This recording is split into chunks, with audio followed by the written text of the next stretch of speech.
and it is a very dangerous future if the Liberals get their fourth term. And this isn't just my words.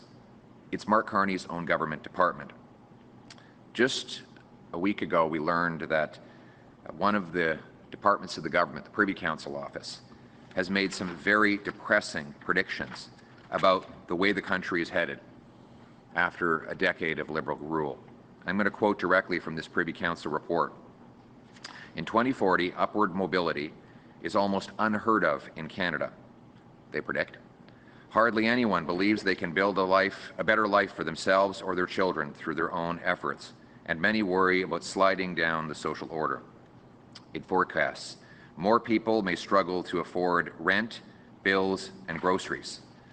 Resulting stress could worsen mental health challenges. This would increase demand for social services. And then there's some specific forecasts that the current Liberal government is making about our future. In 2040, owning a home is not a realistic goal for many. Inequality between those who rent and those who own has become a key driver of social, economic, and political conflict. The report goes on to say that people may lose faith in the Canadian project altogether. It forecasts that many will leave the country to avoid this rising cost and declining opportunity.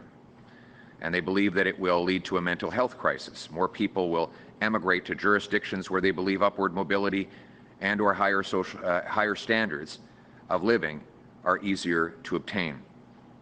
Quote, if young workers leave Canada, it may become harder to pay for the systems that support a growing number of older people.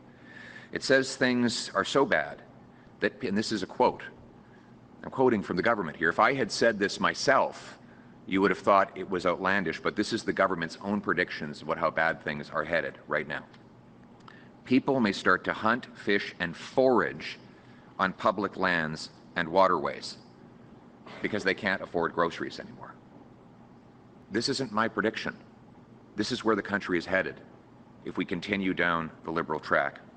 It sounds incredible, something from a post-apocalyptic TV show like Fallout or The Last of Us, but this is the forecast from Prime Minister Carney's own government department, the Privy Council office.